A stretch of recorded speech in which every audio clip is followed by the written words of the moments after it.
La musica a tutto volume balla come fosse in discoteca e poi mima il gesto della vittoria. Giacomo Friso si riprende mentre entra in casa sua dopo aver ucciso Michael Boschetto.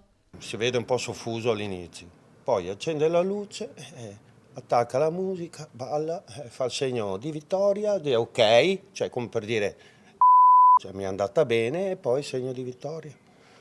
Federico Boschetto, papà di Michael, ha guardato il video trovato nel cellulare di suo figlio più volte, incredulo, prima di consegnarlo agli inquirenti. L'orario e il giorno registrato nel video corrispondono al momento del delitto, il 27 aprile del 2024. È la nuova prova che verrà portata al processo contro Giacomo Friso. In quei 25 secondi il 34enne, accusato di omicidio, si riprende il volto e non si vedono segni di aggressione. Friso, invece, ai carabinieri ha sempre detto di essere stato ferito prima di accoltellare Boschetto. Sul video non ci sono segni di percorso, anche perché precedentemente lo avevo già detto che mi sembrava impossibile che i due avessero litigato.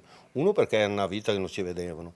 Due, prima che andasse a farsi le cure, per modo di dire, si trovavano al bar, ognuno si faceva i cavoli suoi.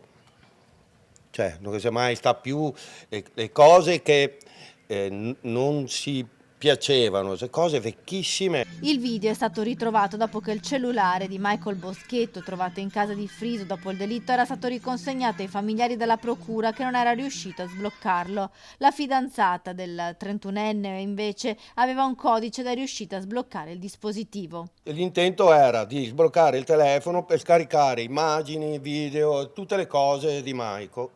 Là che mi mostra tutta contenta, a un certo punto cambia proprio faccia, mi gira e c'è il tuo video qua.